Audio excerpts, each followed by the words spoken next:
এই side side side দৌড়ালে একদম মনে করবো একদম বসে থাক। কি হলো ভাই? যাবেন নাও তো, আসুন আসুন। আসো তো। কি কই যান এত রাত্রে? ও কাকাই দিতে? ওকে মেঘলা মেঘলা কি হয়? গার্লফ্রেন্ড। গার্লফ্রেন্ড কতদিনের জন্য? কি বলতেছেন আপনি এগুলা? ফাজলামি করেন? কে আপনি? বলবেন তো কে আপনি? আরিফ মাল পাইছি, গাড়ি পাঠাও। হ্যাঁ ফিমেল কনস্টেবল পাঠাও। হ্যাঁ আসল মালই পাইছি, আসো। ভাই আপনি কি শুরু করছেন ভাই? ভাই দেখেন আমরা স্টুডেন্ট ভাই, আমাদের কাছে দামি কোনো কিছু নাই। আরে এত অস্থির কেন আপনি? আপনি কে? পরিচয় দেন। যা প্রশ্ন করে উত্তর দেন। দাঁড়ান। বলবেন তো আপনি কে? পুলিশ। আপনি পুলিশ? আমি আমি আমি কেমনি বুঝবো? আপনার আইডি কার্ড কই? কই আপনার সার্চ ওয়ারেন্ট কই? আপনার ইউনিফর্ম কই? আপনার ফোর্স কই? OC Mahfuz undercover. আর আপনাদেরকে উপযুক্ত প্রমাণ সহকারে আটকানো হয়েছে। আপনার নাম কি?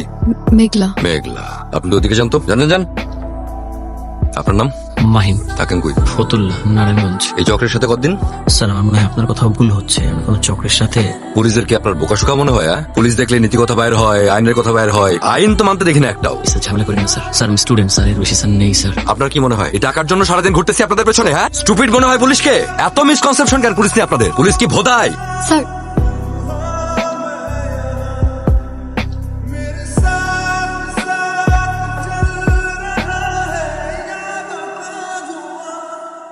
দেখছি। স্যার স্যার আমরা দুজন প্রাপ্তবয়স্ক স্যার। প্রেম বাড়ি অপরাধ। প্রাপ্তবয়স্ক মানুষের প্রেম করা অপরাধ না, কিন্তু প্রেমের ফাঁদে ফেলে নিঃস্ব করাটা অপরাধ। তাহলে আপনি বলবেন নাকি আমি বলবো? তার আপনার কথা ভুল হচ্ছে। ও আলেয়ানা, ও মেঘলা। আমার মনে হয় যে পাপের কথা নিজে বললে পাপটা কাটে। আপনি কি বলবেন? ও আলেয়ানা। আমি আলিয়া, আলিয়া পার্টির আলিয়া। সবার কাছে আমি আলিয়া হলো, আপনার কাছে আমি আলিয়া না। আপনার কাছে আমি মেঘলা। আমাদের সম্পর্কে কোনো মিথ্যা নাই। আমি আপনার সাথে প্রতারণা করি নাই। বুঝতে পারছি, আপনি সত্যিটা বলবেন না। এই আলে এবং আলিয়া পার্টি কয়েক বছর ধরে ফেসবুকে, ফোনে নানান ভাবে প্রেমের ফাঁদে ফেলে ঢাকায় এনে তারপর তাদের সর্বশান্ত করছে। কিন্তু তার দাবি যে সে আপনার সঙ্গে কোনো দুই নম্বরই করেন নাই। তাকে ধরা হলো, আপনাকে যেন ছেড়ে দেওয়া হয়। স্যার আমাদের একটু সময় দেওয়া যাবে? কথা শেষ করেন। আমি কেন? আমি তো মন থেকে ভালোবাসছিলাম। আপনি বলেই তো আজ আমি এখানে। ধন্যবাদ আমাকে বাঁচার সুযোগ করে দেওয়ার জন্য। আপনার প্রতি সম্মান রেখেই বলছি, আমি আপনাকে ঠকাই না। আমাদের সম্পর্কে কোনো মিথ্যে ছিল না, ছিল কিছু অজানা অতীত যা আমি হয়তো কোনোদিনও মুখে বলতে পারতাম না। এই তোমাদের হলো?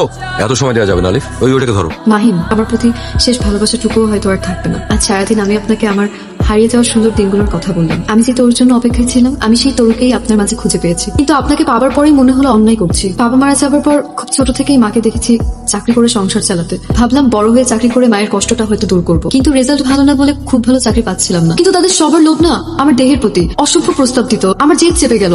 লোভী কুলাঙ্গার পশুগুলোকে টার্গেট করলাম। যারা মেয়ে মানে এই ভোগ্যপণ্য মনে করে, তাদের উচিত শিক্ষা দিতেই বানিয়েছিলাম আলিয়া পার্টি। বিশ্বাস করুন, আপনার সর্বস্ব কেড়ে নিতে প্রেমের ফাঁদ পাতিনি আমি। গত 3 মাস আমি ডুবেছিলাম আপনারই প্রেমে। তাই আজ আমি নিজেই আমার ফাঁদ পেতেছি। আমার জীবনের সত্য, আমার প্রায়শ্চিত্ত আমারই থাকুক।